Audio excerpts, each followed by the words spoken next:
Aujourd'hui, petite vidéo business sur les tendances dans l'alimentation, l'industrie alimentaire. Moi, c'est une industrie qui me plaît beaucoup.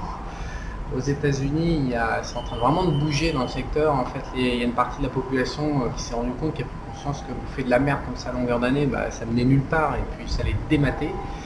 Et c'est en train de se propager. Donc on a vraiment une société américaine maintenant qui se coupe en deux. Il y a toujours les amateurs de la junk food qui bouffent de la merde à longueur d'année qui sont énormes. Il y a 80% de la population aux États-Unis qui est niquée en fait physiquement. Et puis il y a 20% de gens qui sont encore en bon état, et il y a pas mal de gens en plus qui ont de l'argent, qui sont sensibilisés, tout le monde a peur en fait, on le sait tous à chaque fois qu'on avale un truc. On ne le sait pas tous d'ailleurs, mais une partie de la population un peu éduquée sait qu'à chaque fois qu'elle avale un truc qui était produit par la process food, qui était produit par l'industrie alimentaire, chacun sait que quand on a un peu de neurones, chacun sait que c'est ultra dangereux, que c'est toxique. Et donc on est tous en train de chercher des alternatives pour se nourrir mieux, avoir la patate. On a tous bien compris que plus on bouffait de qualité supérieure et plus on avait d'énergie, plus on pouvait faire des projets, plus on avait la patate pour vivre. Parce que l'alimentation c'était quand même à la base de la pyramide pour exploser dans la vie. Et donc il y a des millions et des millions de gens qui ont vraiment des pouvoirs d'achat, qui sont capables de consacrer 500, 1000 dollars par mois pour manger sainement et avoir le maximum d'énergie par la bouffe sans se retrouver énorme comme ils font tous. Et donc moi c'est une industrie qui me plaît parce que je la comprends, parce qu'elle me plaît. Partager de la bonne bouffe avec des gens, c'est sain, ça met la banane à la bonne humeur, c'est les étoiles dans les yeux, c'est friendly, il y a du contact qui se fait. C'est vraiment dommage que l'industrie agroalimentaire nique les masses pour une poignée d'euros, de dollars de bénéfices, parce que c'est pas ultra rentable non plus l'industrie de la bouffe. Je trouve ça vraiment dommage qu'on se fasse autant de mal entre humains via la bouffe. Donc moi c'est une industrie que je suis vraiment pressé, je la suis, je la traque. Parce que j'ai vraiment envie de faire la deuxième partie de ma vie là-dedans, dans du wellness et de la bouffe. Donc je vais vous parler aujourd'hui des 7 tendances que je traque, des 7 tendances qui m'intéressent. Alors la première en fait c'est les burgers qui sont faits à partir de végétaux. En fait on est en train de remplacer la viande. Il y a un souci, tout le monde connaît le souci sur Terre. Notre mode de vie basé sur la viande animale n'est pas reproductible à l'ensemble des humains. Actuellement on est 1 milliard à avoir un régime alimentaire basé sur les animaux, donc la vache, le cochon et les poules, grosso modo le poulet. Et voilà, on sait que si on étend ce modèle de vie à l'Inde, à la Chine, à toute l'Asie, il n'y a tout simplement pas assez de terre pour pouvoir produire assez de viande pour satisfaire les besoins de tout le monde. Donc de deux choses l'une. Soit déjà on continue dans la voie actuelle, on déglingue la planète complètement, littéralement, donc ça va se terminer, on va tous s'exterminer justement, on va se battre pour la bouffe et tout, les prix vont s'envoler, enfin bref, on va à la cata, on détruit notre habitat dont on est dépendant en tant qu'humain. Soit on commence à se dire qu'il va falloir faire des alternatives parce que les Indiens et les Chinois qui ont à juste titre envie de manger de la viande comme nous, ça va pas être disponible. Donc aujourd'hui il y a des startups qui ont fait une énorme recherche et développement, qui arrivent à des trucs super concluants, qui sont capables d'utiliser des produits végétaux à la place de la viande, et ça fait un rendu en bouche totalement identique. Ça a les mêmes caractéristiques de protéines, lipides et glucides. Donc il y a deux sociétés que même Google aimerait bien essayer de racheter l'une d'entre elles, et ils ont échoué. Il y a deux sociétés qui énervent tout le monde aujourd'hui. Je vais vous mettre quelques images pour le burger fait à partir... Alors je parle pas des burgers faits en Europe à partir de soja, c'est de la merde finie. On retombe à nouveau dans les trucs de porc. Il y en a qui sont faits à Amsterdam, qui font une espèce de pâte et tout dégueulasse à base de soja. Les sojas c'est pas bon pour l'homme. Pour l'homme blanc en tout cas ça attaque le niveau de testostérone, donc poubelle. Je parle vraiment de burgers végétaux vraiment high level, beaucoup de technologie derrière. Donc il y a Beyond Meat et il y a la boîte que Google a essayé de racheter qui s'appelle, j'ai plus le nom ici sur mon ordinateur. Il y en a deux en fait.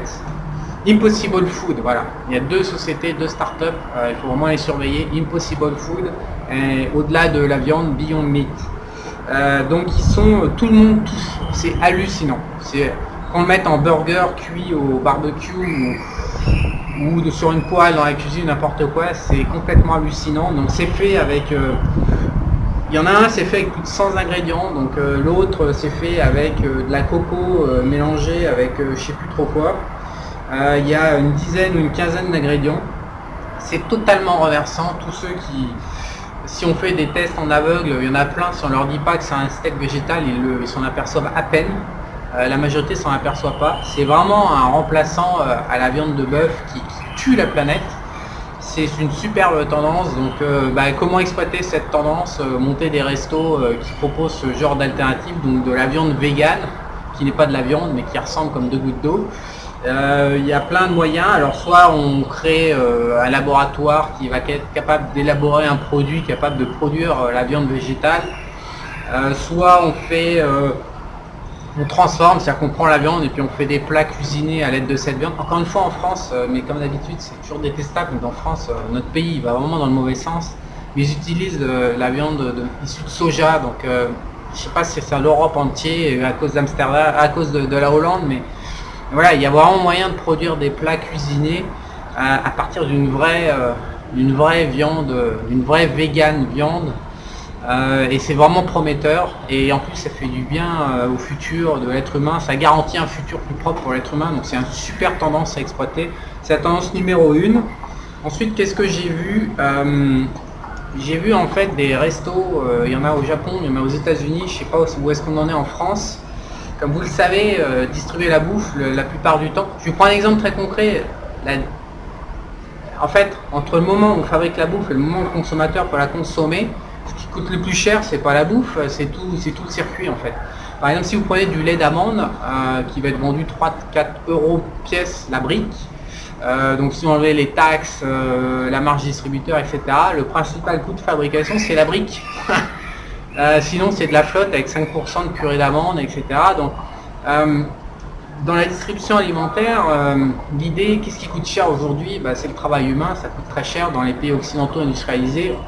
On parle même pas en plus de la France qui coûte encore plus cher à cause des taxes sur le travail, mais toutes les initiatives destinées à délivrer de la bouffe sans le travail humain, évidemment les prix peuvent baisser et peuvent baisser intelligemment. Aujourd'hui, l'industrie agroalimentaire, elle cherche à faire baisser ses prix en niquant, j'arrête pas d'employer le mot niquer, je suis désolé dans cette vidéo, mais ils niquent littéralement les ingrédients de base, les matières premières utilisées, ils prennent de la merde. Donc aujourd'hui il y a du fromage fabriqué en Allemagne qui n'est pas du fromage, c'est du fromage synthétique.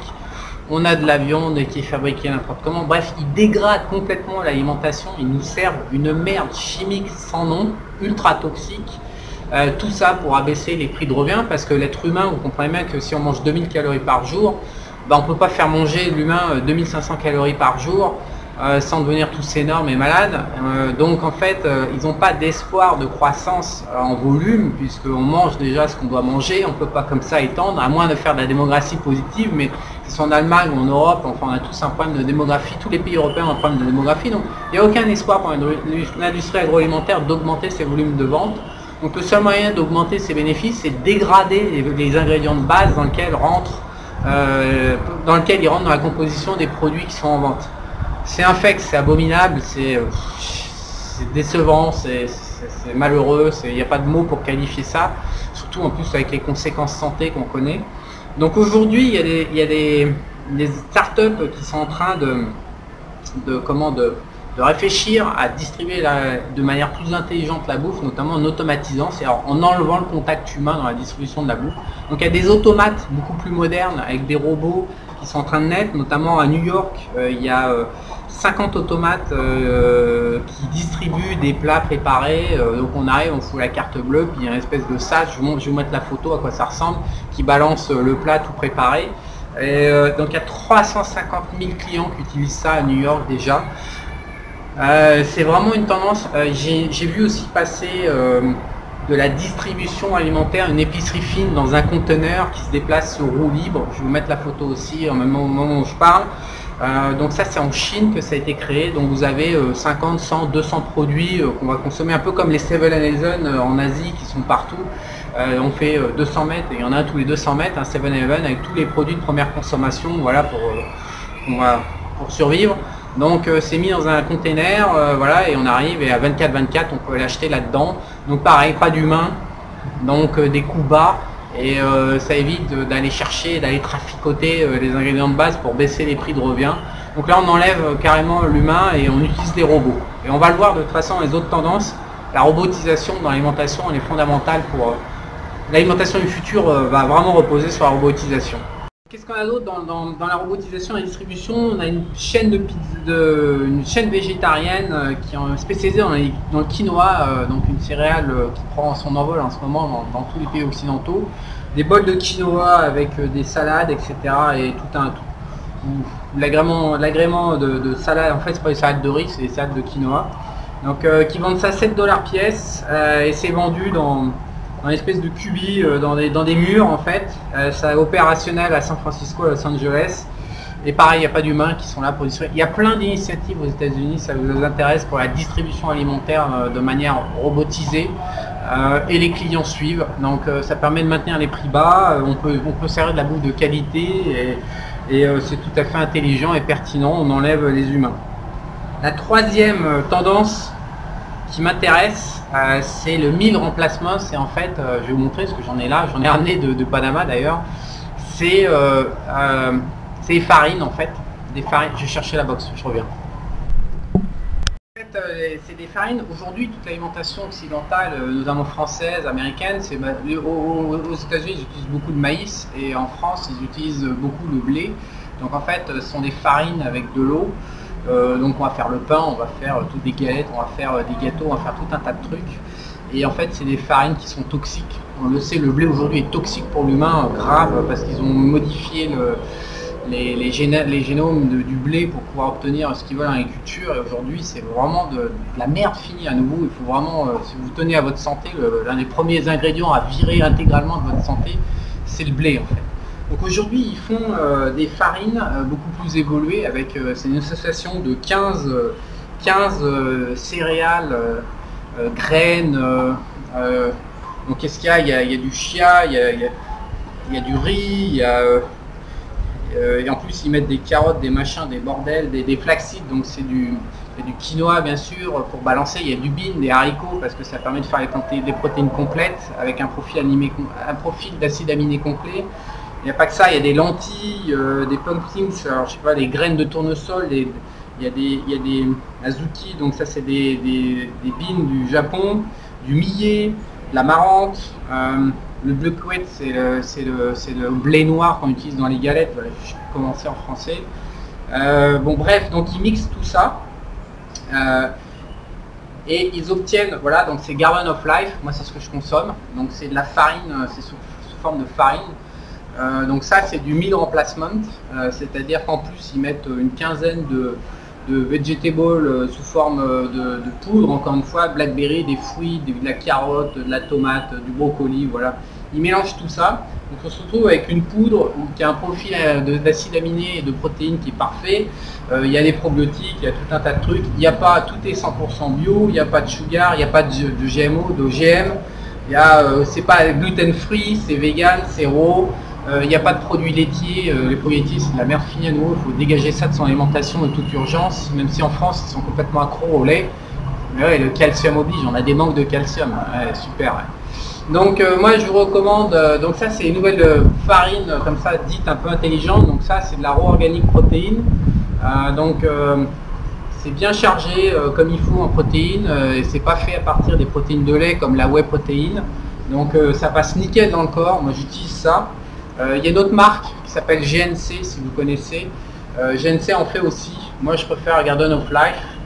Je vais vous dire pourquoi, je sais pas, parce que c'est un produit à peu près similaire. C'est pas très cher, c'est 46 $, ça va être 40 €, un peu plus. 41 € la box de 600 grammes. Voilà, donc si on rapporte aux calories qu'on peut consommer avec ça, et c'est totalement équilibré. Donc ça évite de faire tous ces mélanges soi-même. Très pratique. Donc comment je le mange? Moi je le mange avec généralement je mets des fruits surgelés dedans, des berries, je sais même plus le nom en français, je suis désolé. Je vais mettre des cerises, des trucs noirs, là je suis en train de chercher les myrtilles, voilà, je les mange souvent avec des myrtilles surgelées, je touille ça avec de l'eau, ou alors généralement je prends une coco fraîche, je mets le jus dans cette farine et je mélange avec des fruits surgelés, c'est délicieux. Ça donne la patate, ça laisse pas de traces dans le corps, il n'y a pas de blé, pas de maïs, pas de merde chimique, pas d'agriculture chimique, pas de produits laitiers, voilà, toute la merdouille que tout le monde s'ingère et puis ça déglingue. Voilà, ça il n'y en a pas. C'est la nouvelle tendance, c'est les meal replacements, ça se développe. Tout le monde, tous ceux qui ont peur de manger de la merde comprennent bien que... Et en même temps, on ne peut pas passer 10 heures à aller faire son shopping quand on bosse et qu'on est actif. On ne peut pas passer 10 heures à aller faire du shopping, à réfléchir, à cuisiner. Ça, on est tous aussi, on a un problème de productivité dans la vie. Et même si pour moi, c'est un plaisir de cuisiner, j'en ai déjà parlé une vidéo quand j'étais au Costa Rica. Il y a un moment, en fait, il faut arbitrer. Et donc, c'est une excellente solution. Et il y a de la place pour plusieurs, bien sûr, pour plusieurs opérateurs. Que ce soit pour créer les ingrédients qui vont aller là-dedans, les achats. À mon avis, c'est l'avenir c'est le futur de la bouffe. On va être de plus en plus nombreux à consommer ça, tout simplement. Enfin, toutes les gens qui cherchent une alimentation de qualité, c'est très compatible avec les contraintes de la vie active et du manque de temps. Et c'est vraiment d'excellentes alternatives et c'est pas beaucoup plus cher. En plus, on peut faire de la muscu et du sport et retrouver son niveau de protéines adéquat sans se déglinguer avec la whey protéine qui est quand même limite. On le sait tous. Sinon, on a la protéine de riz, la protéine de chanvre. C'est des protéines, on ne sait pas bien. Moi, ça passe pas. La protéine de chanvre elle est dégueulasse. Voilà, je peux pas la boire, j'ai envie de vomir. La protéine de riz, il y a quelques limites. On ne sait pas bien au niveau scientifique encore. Moi, je la tolère moyen et il y a pas mal de gens qui la tolèrent moyen. La whey protéine, on est des millions de gens qui prennent de la whey protéine et qui ont des réactions sur la peau. Voilà, c'est pas très sain, on le sait tous. Encore une fois, c'est polyéthyl et polyéthyl sont ultra toxiques. Donc il y a un vrai avenir, si vous voulez travailler dans la bouffe, il y a un vrai avenir avec ces espèces de farine alimentaire pour humains complète, mais vraiment complète, qui couvre tous les fruits, les légumes, les protéines, les céréales, les graines, etc. Il y a un vrai... qui est une demande dans le marché, ça fait pas l'ombre d'un doute. Et à la limite, il y a un déficit d'offres actuellement, donc si ça vous intéresse, je vous recommande vraiment. Donc il y a plein de trucs, il y a plein d'initiatives aux États-Unis. Les boîtes, les chiffres d'affaires s'envolent, hein, c'est des petites structures qui démarrent, 1 million, 2 millions, puis aujourd'hui ils sont tous entre 25 et 100 millions de dollars de chiffre d'affaires par an. Voilà, donc c'est bien. Il y a 1 million de personnes aujourd'hui aux États-Unis qui consomment ça déjà, 1 million de personnes, donc c'est quand même beaucoup. Et à mon avis, ça va faire que grossir. Donc je recommande cette tendance, vraiment les yeux fermés. Pour moi, il n'y a aucun doute que ça a marché. En quatrième tendance, un truc super. En plus, à chaque fois que je suis en France, en Europe, je suis très dérangé parce qu'il n'y a pas d'offre.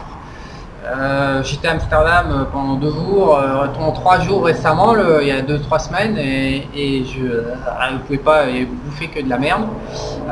C'est en fait des machines à broyer des jus de fruits frais et à distribuer. En fait, c'est comme une machine à café. Je vais vous mettre la photo à nouveau, vous voyez. Sauf que quand ça distribue du café et du chocolat, ça distribue des fruits, des jus de fruits, des jus de légumes. Voilà, donc tout se fait en interne. Donc à nouveau, tout est robotisé, il n'y a pas d'humain. Et on met 1 euro, 2 euros, 3 euros, et on a son blender, son shot de jus de légumes ou de jus de fruits. Donc la boîte qui fait ça, elle va gagner 100 millions de dollars par an aujourd'hui. Donc c'est pareil, il y a une grosse demande. L'énorme souci, c'est que je sais pas ce qui se passe quand on est. Je me souviens quand j'ai quitté la France en 2009 à Montparnasse, à la gare Montparnasse pour les trains, c'était apparu des vendeurs de jus de fruits frais dans des petites roulottes là à l'intérieur de la gare. Mais d'une manière générale, il doit y avoir un problème, je sais pas, de crudité ou de fruits en Europe, je sais pas ce qui se passe, mais il n'y a pas. Là, je suis en Thaïlande, mais j'ai vu à Panama City aussi, partout. Il y a des mecs qui pressent des jus de fruits frais, voilà, ou des jus de légumes, des jus de carottes. On en a partout, à chaque coin de rue. Donc en France, on n'a pas encore ce réflexe, donc on aime bien s'injecter de la merde à nouveau, de la merde industrielle. Je sais pas, pour moi, je pense que les gens vont finir par se rendre compte qu'un jus de fruits frais bio, par exemple, c'est différent d'une canette de coca, quoi. Enfin, je sais pas, pour moi, ça me paraît évident, mais donc je pense que mettre en place, distribuer des machines comme ça qui créent, ça s'appelle JuiceBot, si vous cherchez voilà, un fabricant, JuiceBot, B-O-T. Excusez-moi pour l'accent pourri anglais, j'ai jamais réussi à parler l'anglais de ma vie correctement. C'est clairement, on est toujours dans le même concept que je vous ai dit, c'est-à-dire l'absence d'humain, tous des robots qui fabriquent la bouffe et qui la distribuent avec une interaction avec une machine, ce qui permet de maintenir les prix bas et ce qui permet aussi de taper sur des niches, des besoins de niche, c'est-à-dire boire un jus de fruits frais, un jus de carottes frais n'importe où, dans la composition des entreprises. Enfin, il y a à nouveau énormément d'applications et je pense que dans le fond, des gens aussi adorent avoir un jus de fruits frais, un jus de légumes frais, et je pense que la demande est vraiment là. En fait, il y a un déficit d'offres à nouveau en France. Donc ça, c'est la quatrième tendance. La cinquième tendance, c'est pareil, toujours en robotisation. Aujourd'hui, les robots s'appelle Momentum Machine. C'est un robot qui est capable de créer, je vous mets la photo là, il est capable de créer 400 burgers par heure. Voilà, boum boum boum. Donc les McDo qui sont remplis de 10 mecs en train de préparer les frites et compagnie et les burgers, ça c'est pour moi c'est les dernières années qu'on voit ça, ça va être robotisé. D'ailleurs je sais que McDo est en train, ils ont des restaurants en test, ils sont en train de tester le bazar. On est dans les dernières années de la fabrication manuelle humaine de la bouffe. Donc il y a des robots qui sont en train maintenant, qui sont capables de préparer des doubles burgers énormes, comme vous voyez sur la photo que je vous montre. Et ces robots-là, à mon avis, vont se généraliser pour tout, pour la pizza, pour les cocktails dans les bars. Enfin, là franchement, si vous êtes barman, si vous êtes pizzaïo, si vous fabriquez des pizzas pour vos clients, si vous êtes dans un McDo, ça faut abandonner, il n'y a pas d'avenir là-dedans, je sais pas, c'est dans 5 ans, c'est dans 10 ans, mais il n'y a plus personne qui va bosser là-dedans dans un horizon de 10 ans, ça sera fait de manière automatique en fait. Donc ça c'est la cinquième tendance, donc il y a de la place pour tous les ingénieurs capables d'automatiser des mouvements humains avec des bras robotisés pour remplacer. Il y a même des robots, j'ai vu, qui sont destinés aux cuisines des humains, avec 10 000 recettes en stock, il suffit juste de les alimenter avec des produits frais et puis vous rentrez chez vous, vous tapez sur votre téléphone, vous pouvez même arriver avant votre domicile. Ce soir j'ai envie de bouffer un cocktail de machin avec un petit lapin, civet de lapin aux oignons, aux champignons, machin, hop, cliquez sur votre téléphone, ça part chez vous, ça arrive, votre robot il assemble tout. Et vous arrivez, vous avez une petite bouffe nickel préparée. Donc c'est vraiment le futur, c'est là-dedans qu'on y va et ça va arriver très très vite. Donc ça c'était la cinquième tendance. La sixième tendance que j'ai repérée, c'est la gestion des stocks. Donc vous savez aujourd'hui qu'on fout à la poubelle des montagnes complètement dingues de bouffe à la poubelle. Donc les industriels, pour faire tourner la bouffe, mettent des dates de fin de limite d'utilisation de produits qui sont complètement bidons. Il y a des enquêtes qui sont en train d'être faites aujourd'hui. En fait, c'est pour nous obliger à consommer, puis à jeter et nous forcer, voilà, à forcer les cycles. Aujourd'hui, il est tout à fait possible de consommer après la fin de la date limite de consommation. Les produits sont encore en excellent état. Il y a des tests en laboratoire qui montrent que c'est complètement sain. M'énerve. C'est un vendeur de glace qui parle avec son gigaphone, c'est assez gonflant. Et donc aujourd'hui, il n'y a pas que ça. Donc la gestion des stocks de produits qui sont comme ça en milieu, en fin de vie. Il y a aussi les fruits et légumes qui sont défectueux. Bon, je vais arrêter, je peux pas. Bon, donc oui, il y a une start-up notamment qui s'appelle donc à 6 milliards environ 6 milliards de kilos par an qui sont foutus à la poubelle ou qui sont invendus à cause de l'aspect visuel. Vous avez des carottes de travers, vous avez des fruits voilà, où ils ont pris un jeton, il y a un trou dans le fruit, tout ça. Tous ces fruits-là, on n'en veut pas quand on va dans des étals de grande surface, on ne veut pas les acheter. Et donc, du coup, qu'est-ce qu'on fait? La question, c'est qu'est-ce qu'on fait? Donc aujourd'hui, on le balance, ce qui est assez hallucinant, mais c'est la vérité. Donc il y a des startups qui commencent, il y a des reportages qui ont fait un peu choc dans le secteur, sur YouTube et ailleurs, et aujourd'hui les gens commencent à prendre conscience qu'il existe une montagne de bouffe, Alors voilà, l'aspect visuel n'est pas correct par rapport à nos exigences de qualité, de visuel, mais cette montagne de bouffe, c'est quand même con de la jeter. Voilà, il y a pas mal de consommateurs et d'entreprises et d'opérateurs qui commencent à se dire que merde quand même. Et donc ils commencent à réfléchir à des circuits de distribution ou d'exploitation de ces produits qui sont encore une fois imparfaits. Donc voilà, la société s'est appelée, la start-up qui fait ça aux États-Unis, elle s'appelle Imperfect. Elle est en train d'essayer de recycler toute la production des agriculteurs de Californie vers une autre partie du pays. Et je pense que pour la France c'est la même chose. Peut-être que ça peut être utilisé dans le surgelé, je sais pas, dans les purées, dans les soupes. Je sais pas comment ça se passe. En tous les cas, on le sait aujourd'hui, la gestion des stocks, des invendus et des fruits et des légumes imparfaits, c'est un énorme problème. Donc il y a forcément besoin d'énormément. Il y a un déficit de solutions. Donc en tant qu'entrepreneur, c'est aussi une tendance qu'il faut surveiller parce qu'il y a forcément énormément d'opportunités là-dedans à gérer. Et la dernière tendance que je vous ai préparée, en fait, c'est le fast-food version green, donc l'organique. Il y a énormément de chaînes aux États-Unis qui sont en train de On a vu McDonald's en 2015 ou 2016, je sais plus, a commencé à baisser ses profits pour la première fois.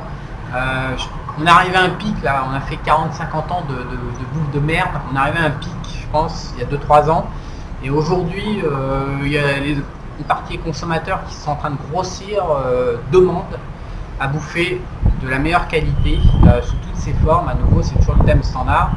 Et aujourd'hui, il y a pas mal d'offres de chaînes alimentaires, pas de junk food, de fast-food alimentaire américaine, basées sur les concepts. Donc il y en a, c'est le brocoli de Cheddar Mac, donc ils vont se spécialiser sur le brocoli. Je vous ai parlé tout à l'heure du quinoa, qui distribue des salades de quinoa. Ça va être ça va être du végétarien, du vegan. Le vegan, c'est en train de, voilà, il y a une grosse demande. Donc ça va être que des plats vegan. Il y a le frère de Elon Musk, voilà, qui a lancé une chaîne de sandwicherie organique pour 5 $ chaque sandwich.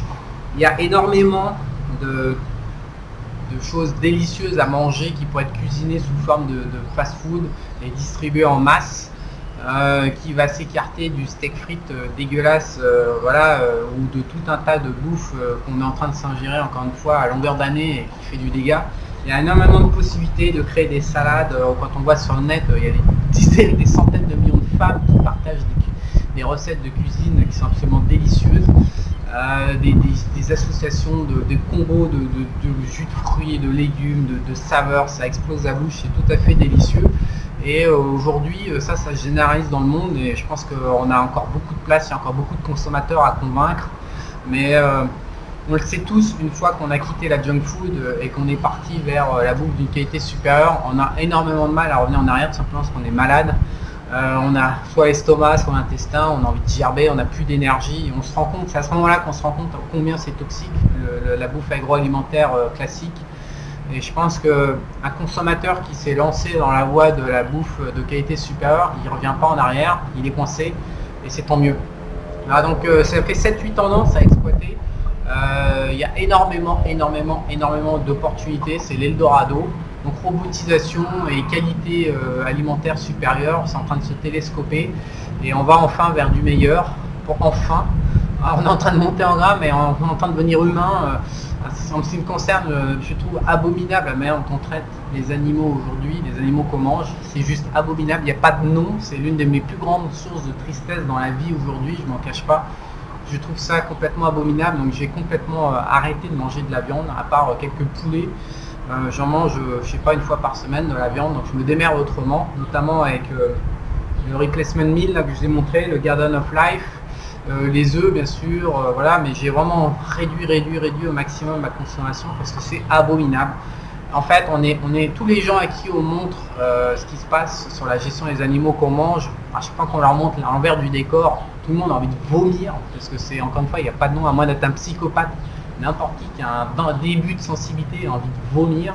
Et le problème, c'est que dès qu'on sort, dès qu'on va dans un restaurant, dès qu'on se retrouve avec des amis, dès qu'on mange, dès qu'on est dans notre cuisine, on va quand même consommer le truc qui nous fait vomir. C'est cette contradiction entre le comportement et le cœur et la pensée qui pullule dans l'Occident industrialisé. On est tous gênés, mais on le fait quand même.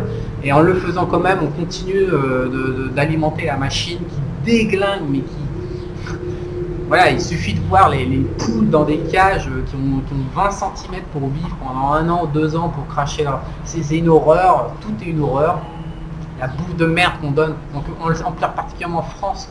La France était énormément touchée par les scandales alimentaires à animaux, mais c'est pas pour rien, hein. Les agriculteurs français, c'est de la merde ambulante, ils produisent des trucs d'une horreur finie, ils se tuent eux-mêmes avec leurs produits chimiques, ou l'alimentation de merde qu'ils donnent à leurs aliments, ils ont plein d'allergies, ils meurent, on sait, ils meurent bien avant l'âge, ils ont une espérance de vie bien plus limitée que la population, ils ont des problèmes de coucougnette parce qu'ils ont tellement respiré leur merde chimique que voilà, ça impacte le système hormonal de leurs enfants, ils produisent pas mal d'enfants complètement de travers, c'est n'importe quoi, donc tout ça, il faut que ça s'arrête, et ça, l'avenir appartient à vous, si vous n'avez pas encore monté votre business, de monter une start-up qui va dans le bon sens, qui utilise la robotisation, qui arrête tout ce cirque, parce qu'à un moment il y en a assez, quoi, tout simplement, c'est humain, il faut dire stop, c'est de l'indignation.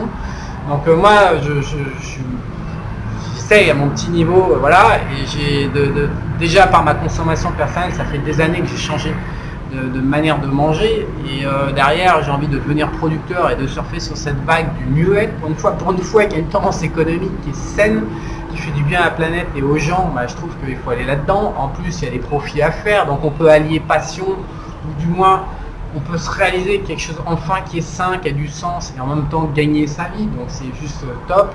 Et donc moi je vous recommande vraiment de vous plonger là-dedans si vous n'êtes pas encore entrepreneur et que vous avez envie de le faire. En tant que Français, en plus, on a une avance globalement assez forte par rapport au reste des populations du monde, parce qu'on a une culture de la bouffe qui est juste l'une des meilleures, les plus évoluées au monde. Donc on a du palais, voilà, on a une richesse alimentaire complètement faramineuse en France. Donc c'est vraiment un secteur que je vous recommande d'aller vous plonger dedans si vous voulez vous lancer votre business. J'ai sorti une formation en juin, comment monter son business en étant sûr de ne pas se planter. Voilà, donc si vous ne savez pas comment entreprendre, voilà, pour démarrer et être sûr de ne pas vous planter, vous avez, je me suis mis dans la peau de quelqu'un parce que la peur de démarrer est très très forte en France.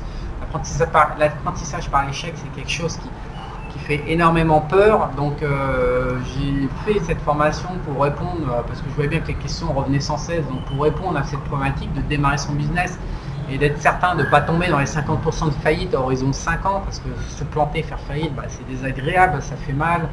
En plus on perd de l'argent, on perd du temps, on est dégoûté, ça débouche par moments sur des dépressions. Donc c'est quand même important en ayant les bonnes connaissances, et c'est pas très compliqué, sérieux, en 4-5 heures, je vous donnais la base.